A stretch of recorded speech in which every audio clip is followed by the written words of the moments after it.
Pozdrav svima ljudi, dobrodošli u moj novi video, ja sam Anđa i danas ću vam pokazati kako da napravite savršeni doručak voljene osobi za dan zaljubljenih. Pa, hajmo da počnemo! Za dobar doručak potrebne su vam 4 stvari. Sendvič, neko voće, nešto za piće i naravno tacna koju ćete sve to lijepo porecati.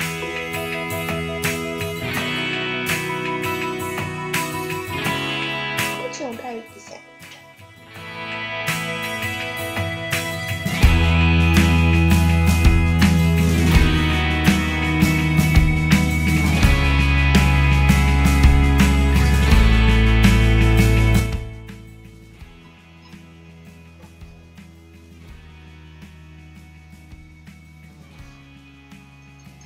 I to je to, imamo srcaste sendviče. Naravno, oni su vrlo malih dimenzija, tako da napravite još nekoliko da vam simpatija ne ostane u glavi.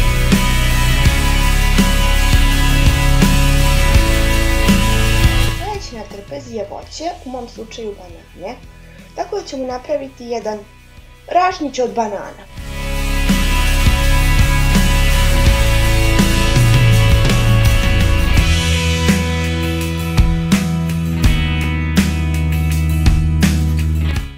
Su 3-4 kružića i sasvim je lijepa dekoracija. Na kraju tu je i piće.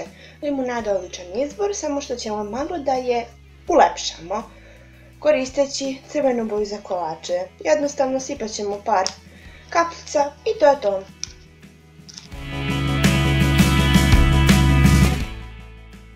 Izgleda lijepo. Ako vam se svidio ovaj video, obavezno ga lajkujte, šerujte i pretplatite se na moj kanal za još njih.